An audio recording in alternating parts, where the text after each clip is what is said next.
嗨，我是九月，今天来自吃巧克力。从小就很喜欢吃巧克力，就是一直很好奇它到底是怎么做出来的。这是可可果，巧克力的原料就是它，好像3只色彩鲜艳的癞蛤蟆，咯里咯哒的。新鲜的可可豆要经过发酵、晾晒、烘焙、研磨、调温，才能变成醇香光滑的巧克力。它的果肉好像脑子，不过好香啊！我试了一下，外层果肉味道有点像山竹，还挺好吃的。现在开始制作第一步，发酵可以去除可可果的酸涩味，用这种大叶子把它包起来，要严实一点，尽量减少可可豆和空气的接触，用绳子绑起来，一定要蝴蝶结。发酵的过程中会产生液体，底部扎点小孔，方便它流出来。温度最好是40度，放在烤箱里，打开炉灯，温度就刚刚好。中间最好翻动2次，让所有的豆子都发酵均匀。这是第3天的状态，味道没有太大的变化。这是第8天的状态，外表有一点点发霉，不过没关系，外壳是要去掉的。现在这个味道特别的酸爽，这种酸臭味应该是螺蛳粉的100倍吧。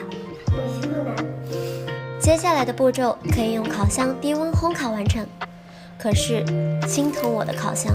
最主要的是我害怕以后做什么好吃的都有一股淡淡的脚臭味，所以我决定放在太阳下面给它晒1个星期。晒好的可可豆还要经过最后一道工序烘焙，这个过程对温度和时间的要求特别严苛，但是这样可以完全激发出来可可豆那种浓郁的香味。烘烤之后的可可豆壳轻轻一捏就碎，现在闻起来就有一点巧克力的味道了。可可豆已经完全处理好了，下集我们就用它来做成醇香丝滑的巧克力。你以为做巧克力就是把买回来的巧克力融化，然后放进模具里变成自己的巧克力吗？把上集处理好的可可豆放进铁臼里捣碎。我现在是一个没有感情的锤子，大概3个小时的样子，通过左手换右手的操作，终于凭实力把它捣成了液态。仅凭双手达到了这种程度，我觉得自己简直是太棒了。加上80克无淀粉的糖霜和40克可可脂搅匀，结果倒模之后发现做出来的巧克力是这样的，和超市里买的一点也不一样。重新做了一下功课后，我买来了这个，人工碾磨很难达到200目以上，用它多次碾磨就可以达到800目以上。接下来这个步骤就是网上最常见的做巧克力的画面了，调温。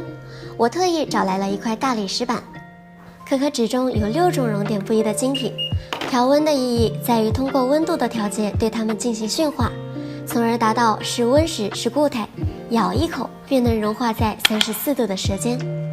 一块丝滑的巧克力表现出来的不只是光洁的外表，更重要的是能入口即化。做完这一切，终于要迎来完美的成品了。不过对比一下，经过调温的巧克力和没有调温的巧克力，真是云泥之别呀！吃起来味道真的很浓郁，除了特别苦。